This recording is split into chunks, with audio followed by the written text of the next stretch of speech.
All right, so this video is starting in the teacher view instead of in the principal view.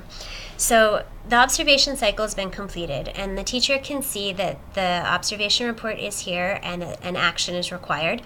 And they can also see that some evidence was uploaded.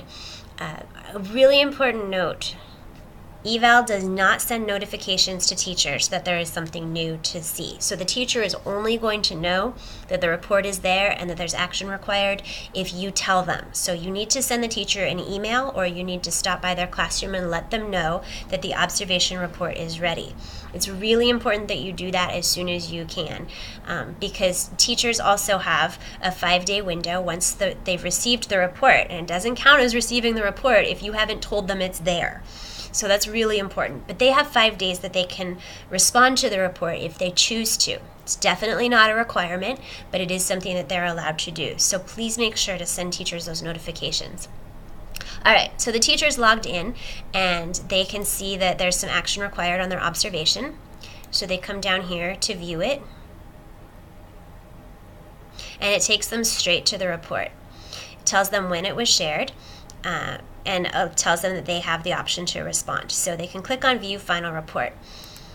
Now, once they've done that, in your view, it's going to automatically say that the observation is done. Everything you need to do is done here. And again, the teacher can, if they choose, type in a response.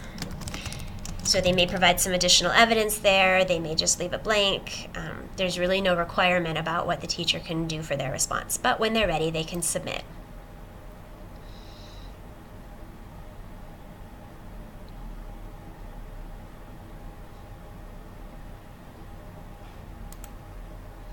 And once they've submitted, the teacher will also have a request unlock button here. So if there's something that they would like to change, they can request an unlock.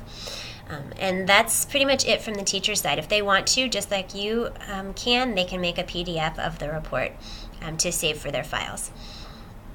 All right, so now we're going to flip over to the principal's view.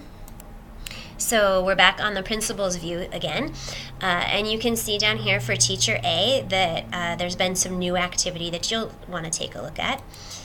eVAL also won't give you notifications, so you can ask teachers to email you, or you'll probably just be checking in regularly anyway.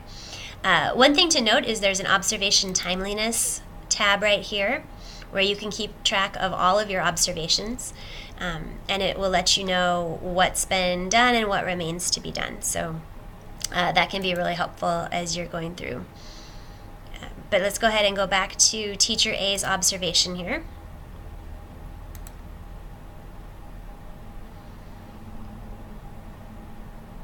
And the report has been signed off, so that's taken care of.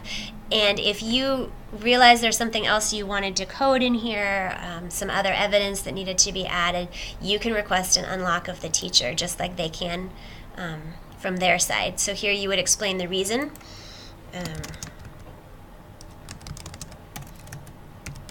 Perhaps the teachers explain something that helps you understand better why they made a decision, and so you need to move a piece of evidence from proficient to distinguished. That would be a great reason to ask for an unlock.